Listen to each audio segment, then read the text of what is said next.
الحمد للہ وکفیٰ وسلام علی عبادہ الذین اصطفیٰ اما بعد فاعوذ باللہ من الشیطان الرجیم بسم اللہ الرحمن الرحیم یا ایہا الذین آمنوا کتب علیکم الصیام کما کتب علی الذین من قبلکم لعلکم تتقون ایاما معدودات فمن كان منكم مريضا أو على سفر فعدة من أيام أخر وعلى الذين يطيقونه فدية طعام مسكين فمن تطوع خيرا فهو خير له وأن تصوموا خير لكم إن كنتم تعلمون صدق الله العظيم۔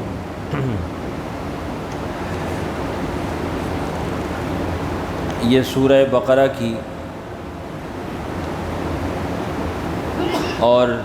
دوسرے سپارے کی دو آیات ہیں جو آپ کے سامنے تلاوت کی گئیں۔ ان آیات مبارکہ میں اللہ تعالیٰ روزوں کے بارے میں ایمان والوں کو مخاطب فرما رہے ہیں۔ چنانچہ فرمایا کہ اے ایمان والوں، تم پر روزے فرض کر دیے گئے ہیں کما کتب علی الذین من قبلکم، جس طرح تم سے پہلے لوگوں پر فرض کیے گئے تھے، لعلکم تتقون، تاکہ تمہارے اندر تقوی پیدا ہو۔ ایام معدودات، گنتی کے چند دن ہیں۔ فمن کان منکم مریضا او علی سفر فعدۃ من ایام اخر، بس جو تم میں سے کوئی شخص بیمار ہو یا سفر پر ہو تو وہ دوسرے دنوں میں اتنی ہی تعداد پوری کر لے۔ اللہ تعالیٰ نے یہاں پر رمضان المبارک کے روزوں کے بارے میں ایمان والوں کو مخاطب کر کے اس کی فرضیت کا ذکر فرمایا ہے اور روزے رکھنے کا حکم فرمایا ہے، اور ایک بات یہ بتلائی ہے کہ یہ روزے تم پر فرض کیے گئے ہیں جس طرح تم سے پہلے لوگوں پر فرض کیے گئے تھے۔ معلوم یہ ہوا کہ روزے صرف ہماری امت کے ساتھ ہی مخصوص نہیں ہیں، بلکہ ہم سے پہلے والی امتوں میں بھی روزے رکھنے کا سلسلہ موجود تھا۔ چنانچہ حضرت عیسیٰ علیہ السلام، حضرت موسیٰ علیہ السلام اور جو پچھلی شریعتیں گزری ہیں تو ان میں بھی روزے رکھنے کا سلسلہ موجود تھا، اور انبیاء کرام اور ان کی امتیں روزہ رکھا کرتی تھیں۔ البتہ روزے رکھنے کا طریقہ کار کیا تھا، ان کے دن کون سے ہوتے تھے اور روزے کے احکام کیا ہوتے تھے، مختلف احکامات، مختلف شکلیں، مختلف دن، وہ ساری چیزیں الگ الگ ہو جایا کرتی تھیں، لیکن روزے کا تصور پچھلی امتوں میں موجود تھا اور روزہ رکھا کرتے تھے۔ ایک بات تو یہ ہو گئی، اور فرمایا کہ دوسری بات یہ کہ لعلکم تتقون، تاکہ تم تقوی اختیار کرو، تاکہ تمہارے اندر تقوی پیدا ہو اور تاکہ تم متقی بن جاؤ۔ گزشتہ درس میں اس بات کا ذکر آیا تھا کہ اللہ تعالیٰ نے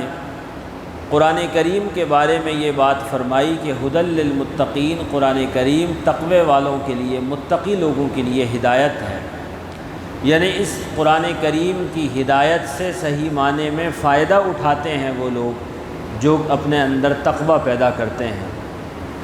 سوال یہ پیدا ہوتا ہے کہ تقوی حاصل کرنے کا ذریعہ کیا ہے، اور تقوی کیسے پیدا کیا جائے، اللہ کا ڈر کیسے پیدا کیا جائے، کس طرح انسان کے اندر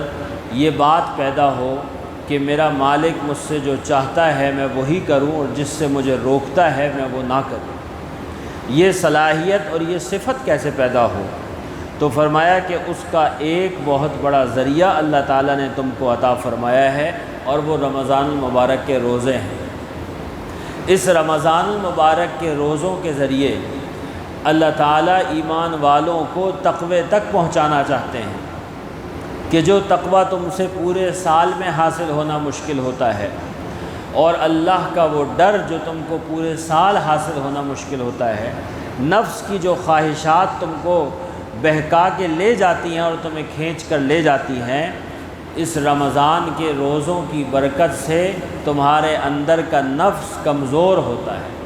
کیونکہ انسان کو اللہ تعالیٰ نے نفسانی خواہشات سے روک دیا ہے اس روزے کے اندر، کہ صبح صادق سے لے کر اور غروب آفتاب تک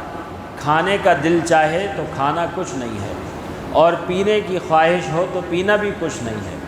اور جنسی تقاضے کو پورا کرنے کی خواہش ہو تو وہ بھی نہیں کرنا۔ لہٰذا انسان کے جسم کے جو 3 بڑے تقاضے تھے، ان تقاضوں کو دبانا ہے، ان خواہشات کو روکنا ہے، اور ان کو روک کر اپنے مولا کی مرضی کو آگے رکھنا ہے کہ میرے مولا نے مجھ سے مطالبہ کیا ہے کہ میں بھوکا رہوں، لہٰذا میں کھاؤں گا کچھ نہیں۔ میرے مولا کا مطالبہ ہے کہ میں پیاسا رہوں، لہٰذا میں پیوں گا کچھ نہیں۔ لہٰذا انسان جب روزہ رکھتا ہے اور اللہ کے لیے بھوکا اور پیاسا رہتا ہے تو اس کے اندر اس بات کی صلاحیت اور صفت پیدا ہوتی ہے کہ میں دن میں سخت گرمی اور دھوپ کے وقت میں اگر اکیلے کسی مکان میں موجود ہے، کسی جگہ میں موجود ہے اور پانی ٹھنڈا سامنے ہے تو ایک قطرہ منہ کو نہیں لگائے گا۔ کون سی چیز اس کو روک رہی ہے؟ اپنے مولا کا ڈر اسے روک رہا ہے، اپنے مولا کی مرضی اس کو روک رہی ہے۔ جہاں کوئی دیکھنے والا نہیں ہے، جہاں کوئی پوچھنے والا نہیں ہے، جہاں کوئی احتساب کرنے والا نہیں ہے، وہاں پر اپنے نفس کو روک لینا اور اپنی خواہش کو دبا لینا، یہی دراصل تقویٰ ہے۔ کیونکہ تقوی کی بنیاد ہی یہ ہے کہ انسان اپنے رب کی خواہش کو آگے رکھتا ہے، اپنی خواہش کو پیچھے کر دیتا ہے، اور جہاں پہ انسان کو جن کاموں سے اللہ نے منع کیا ہے ان کاموں سے جب رک جاتا ہے تو یہ تقویٰ حاصل ہو جاتا ہے۔ صبح فجر کے وقت میں جب بستر سے اٹھنا پڑتا ہے تو انسان کی نفس کی خواہش ہوتی ہے کہ آرام دہ بستر کے اندر کچھ دیر کے لیے اور دراز ہو جاؤں، استراحت کو اور آرام کو، راحت کو تھوڑا سا اور حاصل کروں۔ لیکن اس وقت میں اللہ کی امر کا تقاضا یہ ہے کہ بستر کو چھوڑ کر مسجد کی طرف آؤ۔ تو جس آدمی کے اندر تقوی کی صلاحیت پیدا ہو جاتی ہے تو بستر سے وہ اٹھ جاتا ہے اور مسجد کی طرف آ جاتا ہے، اپنے نفس کی خواہش کو دبا لیتا ہے۔ رمضان المبارک میں اللہ تعالیٰ نے فجر سے پہلے سحری کا انتظام اور سحری کا حکم فرمایا، اور روزے کا آغاز فجر سے پہلے فرمایا ہے تاکہ فجر کی نماز بھی انسان پڑھے، رات کے وقت میں اٹھے تو اللہ کے سامنے قیام اللیل کی سعادت بھی حاصل کرے، اور کچھ 2-4 رکعت تہجد کے بھی اللہ کے سامنے پڑھے۔ اور پھر جب روزہ مکمل ہو جاتا ہے،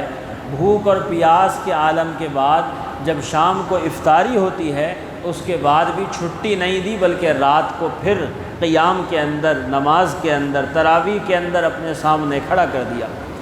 اور سنت قائم فرمائی کہ تراویح پڑھنی ہے اور اس میں قرآن بھی سننا ہے، چھٹی نہیں ہے۔ تو دن بھر کا تھکا ماندہ انسان، دن بھر کا بھوکا پیاسا انسان تھوڑی سی افطاری کے بعد جب رات کو کھڑا ہوتا ہے اور 20 رکعت اللہ کے سامنے کھڑے ہو کے اور اللہ کا کلام سنتا ہے تو قرآن کریم کی روحانیت بھی اس کو حاصل ہوتی ہے، نماز کی روحانیت بھی حاصل ہوتی ہے، اور اس میں اپنے جسم کو تھکاتا ہے۔ اور پھر اس کے بعد جب رات کو جاتا ہے واپس گھر تو اس کے بعد بھی پھر فرمایا تہجد اس کے بعد بھی موجود ہے، اور تہجد کی فضیلت اور قیام اللیل کی فضیلت موجود ہے۔ لہذا رات کے آخری حصے میں پھر کھڑے ہو جاؤ اور پھر اللہ کے سامنے 2-4 رکعت، 6 رکعت، 8 رکعت وہ پڑھو،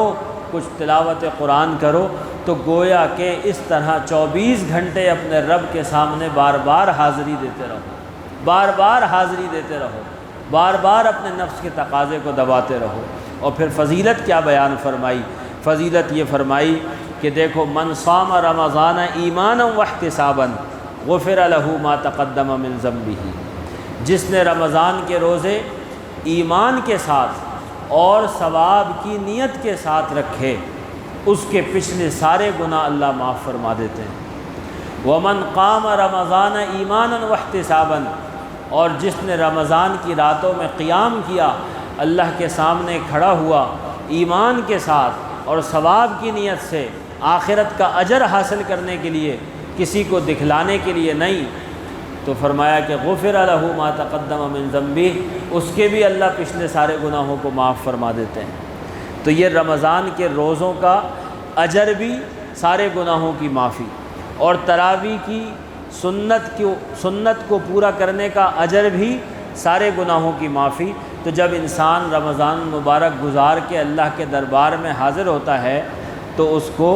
تقوی کی دولت نصیب ہو جاتی ہے، اگر رمضان المبارک اور رمضان کے روزوں کو اپنے صحیح انداز پہ اور اپنی روح کے مطابق گزارا جائے۔ تو ایک تو رمضان المبارک کا تعلق روزے کے ساتھ ہے، اور روزے کے اندر اللہ تعالیٰ نے یہ گنجائش رکھی اور یہ سہولت عطا فرمائی کہ جو آدمی صحت مند ہو اس پر تو روزہ فرض ہے، لیکن جو آدمی مریض ہے، جو اپنے مرض کی وجہ سے روزہ رکھ نہیں سکتا، یا جس کا مرض بہت زیادہ بڑھ جانے کا اندیشہ ہے، جس سے اس کو تکلیف شدید ہوگی، تو ایسے آدمی کو رخصت عطا فرمائی کہ ابھی رمضان کے اندر روزہ نہ رکھے، جب رمضان کے بعد صحت آ جائے گی تو اس وقت اپنے روزوں کو مکمل کر لے۔ اور کوئی آدمی اتنا بوڑھا ہے یا ایسا بستر پہ لگا ہوا ہے کہ جس کی کوئی امکان اس کی صحت کا موجود نہیں ہے، اور اتنا بوڑھا ہے کہ روزہ رکھ بھی نہیں سکتا، اور اب اس کے اندر اس بات کی کوئی امکان اور کوئی امید نہیں ہے کہ اب رمضان کے بعد دوبارہ اس کو کوئی طاقت اور قوت حاصل ہوگی، بلکہ وہ تو ایسے آدمی کے لیے یہ گنجائش بھی دی کہ وہ فدیہ ادا کر دے۔ اور فدیہ کیا ہوتا ہے کہ ایک مسکین غریب آدمی کو ایک صدقہ فطر کے برابر گندم یا پیسے اگر دے دیتا ہے تو وہ اس روزے کا ایک روزے کا فدیہ ہوتا ہے۔ جیسے 1.25 کلو گندم یا 2 کلو گندم ایک صدقہ فطر ہوتا ہے، اسی طرح کشمش سے بھی ادا کر سکتے ہیں، کھجور سے بھی ادا کر سکتے ہیں، اور پیسوں کے ذریعے بھی ادا کر سکتے ہیں۔ تو یہ جو ایک مسکین غریب آدمی کو ایک دن کا یہ فدیہ دے دیا جائے تو وہ ایک روزے کے بدلے ہوتا ہے اس آدمی کے لیے جو انتہائی بوڑھا ہو چکا ہو، جس کی اب طاقت آنے کی کوئی امید نہ ہو۔ لیکن جو آدمی ایسا ہے کہ ابھی صحت کمزور ہے لیکن رمضان کے بعد امید ہے کہ انشاءاللہ صحت بہتر ہو جائے گی، تو اس کے لیے تو حکم یہی ہے کہ رمضان کے بعد اپنے روزوں کی قضا کرے گا۔ تو ایک تو رمضان المبارک کا تعلق روزوں کے ساتھ ہے، اور پھر فرمایا کہ شہر رمضان الذی انزل فیہ القرآن، رمضان کا مہینہ وہ ہے جس میں قرآن نازل کیا گیا۔ تو رمضان کے مہینے میں اللہ کی طرف سے قرآن کو اتارا گیا، لوگوں کی ہدایت کا ذریعہ، لوگوں کی رہنمائی کا ذریعہ، اور وہ کتاب لا ریب فیہ جس کے اندر کوئی شک نہیں ہے، جو انسانوں کی ہدایت ہے، جو زندگیوں کے لیے عمل کا ذریعہ ہے اور عمل کی راہنما ہے۔ فرمایا اس کتاب کو ہم نے رمضان میں اتارا۔ اور روایات میں آتا ہے کہ صرف قرآن کریم نہیں بلکہ قرآن کریم سے پہلے جو اللہ نے آسمانی کتابیں نازل فرمائیں وہ بھی رمضان کے مہینے میں ہی اتری ہیں۔ چنانچہ حضرت ابراہیم علیہ السلام پر جو صحیفے اترے وہ بھی رمضان کی پہلی تاریخ کو اترے، اور حضرت موسیٰ علیہ السلام پر جو تورات اتری وہ رمضان کی 6 تاریخ کو اتری، اور حضرت عیسیٰ علیہ السلام پر جو انجیل اتری وہ 13 رمضان المبارک کو اتری۔ اور ایک روایت کے مطابق یہ قرآن کریم جو اللہ کی طرف سے نازل کیا گیا وہ بھی رمضان المبارک کی 24ویں شب کو اترا ہے۔ چنانچہ قرآن کریم اللہ تعالیٰ نے لوح محفوظ سے اور پہلے آسمان کے اوپر ایک معزز مقام کے اوپر منتقل فرمایا، اور یہ شب قدر تھی جس رات میں قرآن کریم اترا۔ لہذا بعض صحابہ رضی اللہ عنہم کا قول یہ ہے کہ 24ویں رات بھی شب قدر ہے، 24ویں رات شب قدر ہے، اور وہ رات جس میں قرآن کریم اترا وہ ایک روایت کے مطابق 24ویں رات تھی۔ تو قرآن کریم اللہ تعالیٰ نے رمضان میں اتارا ہے، اور یہ لوگوں کے لیے ہدایت ہے۔ چنانچہ قرآن کریم کے ساتھ بھی رمضان المبارک کا ایک بڑا تعلق ہے، اور رمضان المبارک کے جو اعمال اللہ تعالیٰ نے ہم کو عطا فرمائے، ایک تو روزہ جو ہم نے رکھنا ہے، اور اسی کے ساتھ رات کی تراویح، اور تیسری بات یہ کہ رمضان المبارک کا مہینہ صبر کا مہینہ ہے، صبر کا مہینہ ہے، اپنے نفس کو روکنے کا مہینہ ہے۔ اس مہینے کے اندر آپ کو جب روزہ انسان رکھتا ہے تو چڑچڑاپن بھی آتا ہے، طبیعت میں تھوڑا غصہ بھی پیدا ہو جاتا ہے، تھوڑی سی بات ناگوار گزر جاتی ہے اور لہجہ تیز ہو جاتا ہے، آواز میں تیزی آ جاتی ہے۔ ان باتوں سے اپنے آپ کو روکنا ہے، ان باتوں سے اپنے آپ کو روکنا ہے۔ چنانچہ فرمایا کہ اگر کوئی تمہارے ساتھ کسی روزے دار کے ساتھ کوئی آدمی جہالت والی بات کرے، بدتمیزی کی بات کرے، تو وہ اس کے بدلے میں اس کے ساتھ لڑائی جھگڑا نہ کرے، بلکہ یہ کہے کہ بھائی میں تو روزے سے ہوں۔ اس کا مطلب یہ ہے کہ مجھے اپنے روزے کا خیال رکھنا ہے، تو میں آپ کے ساتھ کوئی کسی قسم کی نامناسب بات اور نامناسب گفتگو نہیں کروں گا۔ لہذا رمضان کے اندر صبر سے کام لینا ہے، اور فرمایا کہ یہ غمخواری کا مہینہ ہے، لوگوں کے غم بانٹنے کا مہینہ ہے، لوگوں کی تکلیفوں میں ان کی مدد کرنے کا مہینہ ہے۔ تو لوگوں کے ساتھ مدد کرنا اور لوگوں کو، روزے داروں کو افطار کرانا۔ جو آدمی کسی روزے دار کو افطار کراتا ہے، چاہے وہ ایک کھجور کا دانہ ہی ہو، اور چاہے کوئی ایک دودھ کا پیالہ ہی ہو، یا کوئی معمولی سی، حتیٰ کہ اگر پانی سے بھی افطار کرا دے تو اس کی بھی بڑی فضیلت ہے۔ اور فرمایا کہ جو افطار کراتا ہے روزے دار کو، تو اللہ تعالیٰ اس کو روزہ رکھنے والے کے برابر ثواب عطا فرماتے ہیں، اور اس روزے دار کے اجر و ثواب میں کوئی کمی نہیں ہوتی، بلکہ افطار کرانے والے کو روزہ رکھنے والے کے برابر اجر و ثواب مل جاتا ہے۔ اور فرمایا کہ اس رمضان کے اندر 4 چیزوں کی کثرت کرو۔ نمبر 1 کلمہ لا الہ الا اللہ، اور دوسری چیز استغفار، استغفر اللہ، اللہ سے اپنے گناہوں کی معافی مانگنا، اور تیسری چیز اللہ سے جنت کا سوال کرنا، اسألک الجنہ، اور چوتھی چیز جہنم سے پناہ مانگنا، واعوذ بک من النار۔ لا الہ الا اللہ، استغفر اللہ، اسألک الجنۃ واعوذ بک من النار۔ اس کلمے کو اپنا ورد بنا لیں اور اپنا وظیفہ بنا لیں رمضان کے مہینے میں، تو جنت کا سوال بھی ہو جائے گا، دوزخ سے پناہ بھی ہو جائے گی، گناہوں کی معافی بھی ہو جائے گی، اور اللہ تعالیٰ کی کبریائی اور بڑائی اور اللہ تعالیٰ کا ذکر بھی ہو جائے گا۔ اور رمضان مبارک کے اندر خاص طور پہ دعاؤں کا اہتمام، یہ رمضان کے اعمال میں سے ہے، اس لیے کہ دعا تو ویسے بھی ہر وقت مانگنی چاہیے، لیکن رمضان کے اندر خاص طور پہ جو روزے دار ہوتا ہے اس کی دعا کو قبول کیا جاتا ہے، حتیٰ کہ یوں فرمایا کہ افطار کے وقت روزے دار کی دعا رد نہیں کی جاتی۔ تو افطار سے پہلے جب انسان پورا دن بھوکا پیاسا رہ کے اللہ کے دربار میں حاضر ہوتا ہے، اور افطاری سے پہلے کا وقت ہوتا ہے، وہ وقت اللہ کو بڑا پسند ہے، اور اس وقت میں تھوڑا سا ایک طرف بیٹھ کر اپنے آپ کو فارغ کر کے، اور افطاری کے جو معمولات ہیں، خواتین بھی کچھ تھوڑا سا وقت نکال کے تھوڑا سا فارغ کر کے اپنے آپ کو یہ مغرب سے پہلے کا وقت دعاؤں کے اندر گزارنا چاہیے۔ اللہ تعالیٰ جزائے خیر دے ہمارے اکابر کو کہ ہمارے لیے مسنون دعاؤں کو جمع کر دیا۔ حضرت مولانا اشرف علی تھانوی رحمۃ اللہ علیہ کی بہت پیاری کتاب ہے مناجات مقبول کے نام سے، جو اکثر گھروں میں موجود ہوتی ہے، اگر نہیں ہے 30-35 روپے کی مل جاتی ہے کسی بھی کتب خانے سے، وہ ضرور لے لیں۔ الحزب الاعظم ہے، وہ بھی مسنون دعاؤں کی کتاب ہے، حسن حسین ہے۔ تو یہ دعاؤں کی کتابیں ہیں، مسنون دعاؤں کی کتابیں ہیں۔ یہ کتاب اپنے سامنے کھول لیجئے، اور اللہ کے نبی کی مانگی ہوئی دعائیں اپنی زبان سے مانگتے جائیے اور پڑھتے جائیے۔ آپ کو دنیا اور آخرت کی کوئی نعمت ایسی نہیں ہوگی جو ان دعاؤں میں اللہ کے نبی نے نہ مانگی ہو۔ تو روزانہ 5 منٹ 10 منٹ 15 منٹ 20 منٹ جو اللہ توفیق دیں، تو اس طرح سے اپنی دعاؤں کا اہتمام کیجئے۔ مانگنا نہیں آتا تو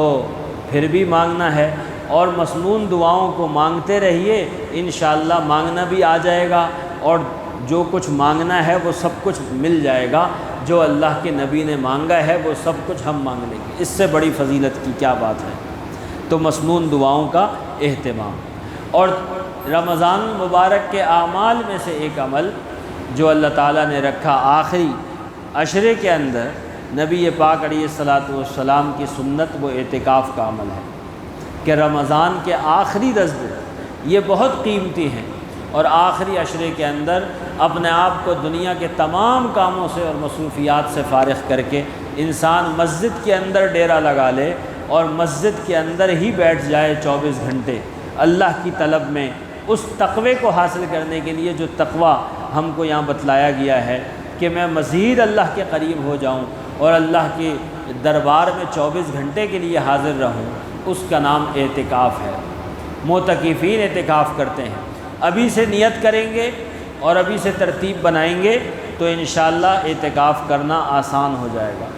اور اعتکاف کی فضیلت اتنی ہے کہ جو آدمی رمضان المبارک کے ان آخری 10 دنوں کا اعتکاف کرتا ہے، فرمایا کہ اس کو ایسا ثواب ملتا ہے جیسا کہ 2 حج اور 2 عمرے ادا کیے، 2 حج اور 2 عمرے ادا کیے، اور کہاں؟ اپنی مسجد کے اندر ہی 10 دن گزارے، کوئی مزید کام نہیں کیا، لیکن اللہ کے دربار میں چوکھٹ پہ سر ٹکا کے بیٹھ گیا، تو 2 حج اور 2 عمروں کا ثواب اللہ عطا فرماتے ہیں۔ تو تھوڑی سی مشقت، گھر سے دوری ہوتی ہے، تھوڑا سا کھانے پینے کے اندر اپنے معمول سے بستر سے تھوڑا سا الگ ہونا ہوتا ہے، لیکن اس کی فضیلت بہت ہے۔ تو اس فضیلت کو حاصل کرنے کی کوشش کرنی چاہیے۔ اور پھر آخری عشرے کے اندر جو ایک چیز اللہ نے ہم کو عطا فرمائی جو پچھلی امتوں کو نہیں دی، وہ شب قدر ہے، وہ رات کہ جس کے بارے میں اللہ نے فرمایا کہ یہ 1000 مہینوں سے بہتر ہے، 1000 مہینوں سے افضل ہے، اور 1000 مہینے کوئی تقریباً 80 سال سے زیادہ بنتے ہیں، تو اتنے سالوں کی عبادت اس ایک رات میں عطا ہوتی ہے، اور اتنے راتوں کی فضیلت اس ایک رات میں عطا ہوتی ہے۔ تو شب قدر جو رمضان کے پورے مہینہ ہے، اس کے اندر جو آخری 10 راتیں ہیں اس میں زیادہ امکان ہے شب قدر کا، چنانچہ اللہ کے نبی صلی اللہ علیہ وسلم نے بھی آخری راتوں کے اندر اور طاق راتوں کے اندر رمضان کی ان راتوں میں شب قدر کی تلاش کرنے کا حکم فرمایا ہے۔ لہٰذا آخری راتوں کے اندر عبادتوں کا اور اپنے اوقات کی حفاظت کا خاص طور پہ اہتمام کرنا چاہیے کہ ہمارے اوقات وہ ضائع نہ ہوں، فضول کاموں میں نہ گزریں، اور ہمارے جو اوقات ہیں بازاروں کے اندر ضائع نہ ہوں۔ جو کچھ ہماری ضروریات ہیں ان ضروریات کو ہم پہلے سے پورا کریں تاکہ ہماری آخری قیمتی راتیں وہ شب قدر کی تلاش کی راتیں ہیں، ان میں سے ہر رات کے اندر تہجد بھی ہو، تلاوت بھی ہو، اللہ کے سامنے دعائیں بھی ہوں، اللہ سے مانگنا بھی ہو، ذکر بھی ہو، تسبیحات بھی ہوں۔ یہ راتیں بازاروں کے اندر اور عید کی شاپنگ کے اندر ضائع نہ ہوں۔ لہٰذا رمضان المبارک کے اندر اس شب قدر کی تلاش اور شب قدر کی فضیلت کو حاصل کرنا، یہ بھی رمضان المبارک کا ایک عمل ہے، اور اللہ کے نبی صلی اللہ علیہ وسلم نے اس کا خوب اہتمام فرمایا ہے۔ رمضان المبارک کے اندر ایک تعلق قرآن کریم سے ہے، اور قرآن کریم سے تعلق کیا ہے کہ قرآن کریم نبی اکرم صلی اللہ علیہ وسلم رمضان کے اندر حضرت جبریل علیہ السلام کے ساتھ قرآن کریم کا دور فرمایا کرتے تھے۔ تو یہ جو حفاظ کرام قرآن کریم کو پڑھتے ہیں، سناتے ہیں اور یہ دور کرتے ہیں، یہ دور کرنا یہ نبی اکرم صلی اللہ علیہ وسلم کی سنت ہے۔ قرآن کریم کا ایک حق ہے کہ قرآن کریم کو صحیح پڑھا جائے، اس کی تلاوت کی جائے، اس کو صحیح پڑھا جائے۔ یہ قرآن کریم کا ایک حق ہے کہ قرآن کریم کی کو تجوید کے ساتھ درست ادائیگی کے ساتھ پڑھا جائے۔ لہٰذا اگر ہم نے آج تک قرآن کریم کے ساتھ وہ تعلق نہیں رکھا اور ہم نے قرآن کریم کو صحیح پڑھنے کا اہتمام نہیں کیا، تو اب قرآن کریم کو صحیح پڑھنے کا اہتمام کریں اور اپنا کچھ وقت نکالیں کسی اچھے قرآن کریم کو صحیح پڑھنے والے انسان کے ساتھ بیٹھ کر اور قرآن کریم اپنا صحیح کرائیں، کسی حافظ صاحب کے ساتھ، کسی قاری صاحب کے ساتھ، کہ جی میرا قرآن صحیح کرا دو۔ پورا قرآن صحیح نہیں ہو سکتا، سورہ فاتحہ تو صحیح ہو سکتی ہے، 10 سورتیں تو صحیح ہو سکتی ہیں، اما سپارہ تو صحیح ہو سکتا ہے، تو جتنا ہو سکتا ہے قرآن کریم کو صحیح پڑھنے کی کوشش اس رمضان کے اندر کی جائے۔ قرآن کریم کا دوسرا حق اور رمضان کے تعلق سے دوسری چیز کہ قرآن کریم کی تلاوت کا اہتمام کیا جائے۔ اللہ کے نیک بندے قرآن کریم کی تلاوت رمضان کے اندر اتنی کثرت کے ساتھ کیا کرتے ہیں کہ بعض لوگ پورا ایک قرآن وہ رمضان کے اندر ایک دن کے اندر پڑھ لیتے ہیں، اور بعض لوگ 18 سپارے، 20 سپارے، 15 سپارے ماشاءاللہ وہ قرآن کریم کی تلاوت کر لیتے ہیں۔ تو جو حافظ ہیں وہ بھی اور جو نہیں بھی ہیں تو اپنا زیادہ سے زیادہ وقت تلاوت قرآن کریم کو دینے کی کوشش کرنی چاہیے۔ اور تیسری چیز قرآن کریم کی نسبت سے اور رمضان کی نسبت سے کہ یہ جو پیغام اللہ نے اتارا ہے قرآن کی شکل میں، اس کو سمجھنے کی کوشش کی جائے، اس کے اندر غور و فکر کرنے کی کوشش کی جائے۔ لہذا کچھ وقت ایسا نکالنا چاہیے کہ جو رمضان کی نسبت سے جو قرآن کریم کے درس ہوتے ہیں ان کے اندر ہم شریک ہوں، اور ساتھ ساتھ جو مستند تفسیر ہیں قرآن کریم کی، حضرت مولانا مفتی شفیع صاحب رحمہ اللہ کی معارف القرآن ہے، حضرت مولانا شبیر احمد عثمانی رحمہ اللہ کی تفسیر عثمانی ہے، اور اسی طرح حضرت مولانا مفتی تقی عثمانی صاحب کا آسان ترجمہ قرآن ہے، اور اسی طرح آسان تفسیر قرآن ہے، وہ بھی اب کچھ جلدیں آ گئی ہیں۔ تو ہم قرآن کریم کی جو مستند تفاسیر ہیں ان کا مطالعہ کریں اور قرآن کریم کو سمجھنے کی کوشش کریں کہ اللہ تعالیٰ نے اس قرآن کریم میں کیا پیغام دیا۔ جو مشکل مقامات ہیں وہ تو علماء ہی بتلائیں گے، لیکن جو بہت اللہ تعالیٰ نے واعظ و نصیحت کی باتیں فرمائی ہیں جو عام انسان کی سمجھ میں آ جاتی ہیں ان مستند تفاسیر کے ذریعے سے، تو ان کو پڑھنے کا، ان کو سمجھنے کا اہتمام کرنا چاہیے۔ اور چوتھی بات یہ کہ قرآن کریم کے اس پیغام کو اور قرآن کریم کے معانی اور مفاہیم کو دوسروں تک پہنچانے کی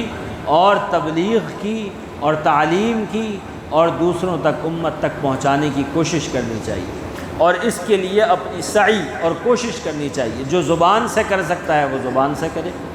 جس کو اللہ نے علم دیا ہے وہ علم کے ذریعے سے کرے، جس کو اللہ نے مال دیا ہے وہ قرآن کی تعلیم اور تبلیغ کے لیے اور قرآن کے علوم کو پھیلانے کے لیے اپنا مال خرچ کرے۔ تو یہ قرآن کریم کی نسبت سے تعلق ہے رمضان المبارک میں خاص طور پہ۔